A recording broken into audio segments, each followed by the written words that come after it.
And now, aviation weather around Alaska. Flying weather for tomorrow morning. A lot of IFR here, that area of snow. In the interior, especially up here toward the Brooks Range and off to the northeast, a couple of bands extending down here along the Yukon River into the southwest coast, and a narrow band here, St. Matthew Island, on up across the Seward Peninsula, and then better conditions back to the northwest there.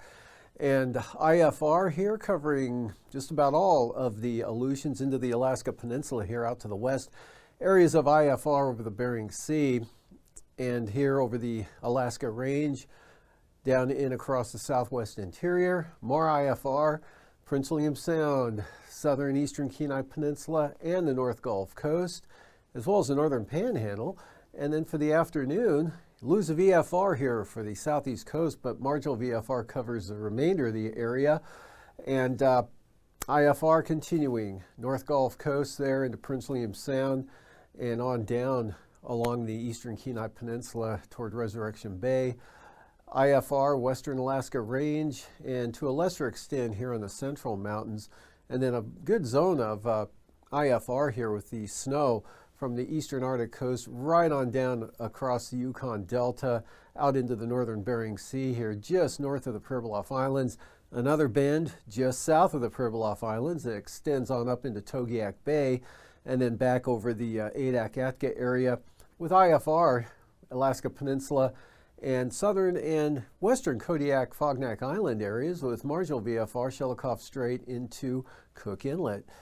And for the Wednesday morning time, still looking at this IFR band here from the eastern North Slope and Arctic coast across the central Brooks Range, right on down the western interior, all the way to the north side of the western Alaska Peninsula. Another batch of IFR here over the south central Bering Sea areas with marginal VFR becoming IFR for Shimi and Attu, but marginal conditions eastward of the Fox Islands, Bristol Bay, in toward Kodiak Island, and still looking at southeast flow. So we've got banked up IFR there on the eastern slopes of the western Alaska Range, as well as in Prince William Sound, especially western Prince William Sound and the eastern Kenai Peninsula. IFR for the northern Panhandle. For the afternoon, again, lose IFR here over the northern southeast coast, leaving marginal VFR behind. Finally improving here, Prince William Sound becoming marginal VFR with still lingering IFR there along the eastern slopes of the western Alaska Range.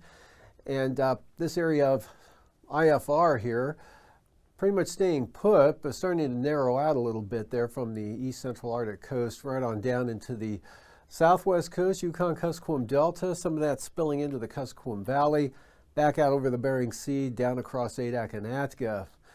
And for passes tomorrow, IFR for Adigan and Anaktuvik, and for the western Alaska Range, Lake Clark and Merrill, IFR. With the IFR may be restricted to the eastern entrance or could slip on even to the western part of the pass. But that's where the lowest conditions will be for rainy as well on the eastern approach. And for windy, optimistically, marginal VFR. Same forecast for Isabel. Mentasta, hopefully VFR. And for Tanita, back to marginal. Portage, IFR. And Chilkoot and White, marginal VFR.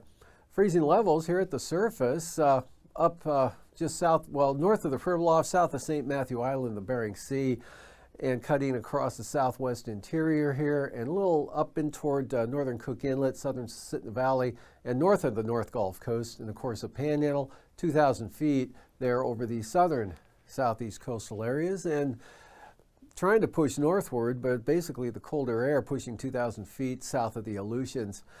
And for icing, quite an area of isolated moderate rime icing here covering much of the southern Bering Sea into the Aleutians, Alaska Peninsula, and then along that band of snow here with that moisture, Yukon Delta, all the way up to the eastern Arctic coast. Should be icing free through this area and then back into the icing threat here below 12,000 feet for the North Gulf Coast, maybe northward there, definitely over Prince William Sound, maybe up to the Talkeetnas, Western Copper River Basin, over toward the Alaska Range, and another zone there over the southeast coast. And the jet stream here, strongest jet well to the south. In fact, the core over here barely getting onto the chart there. And it's off the chart here out to the west, but we do have low pressure up here over the Chukchi Sea. Southwest flow up to 65 knots there over the north slope. So taking a look at 9,000 feet, kind of an elongated trough right through this area here. Northeast winds back behind that, 45 knots through the Bering Strait, 35 knots for the western Arctic coast.